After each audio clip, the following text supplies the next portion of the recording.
Hi everyone, welcome to the 3-Minute Math YouTube channel where we go over the solutions to contest math problems in 3 minutes or less.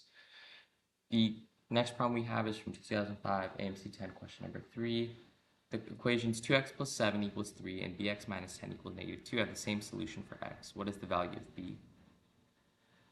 So if they have the same solution for x, we can kind of set it up like this. 2x plus 7 equals 3, bx minus 10 equals negative 2. And we can start with this one over here and just add 10 to both sides, which means that bx equals 8.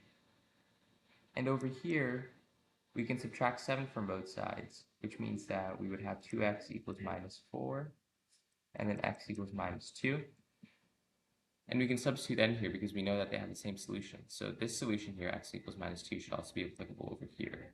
So when we substitute, we have minus 2 times b equals 8, which means that b equals minus 4, which means that b is our answer.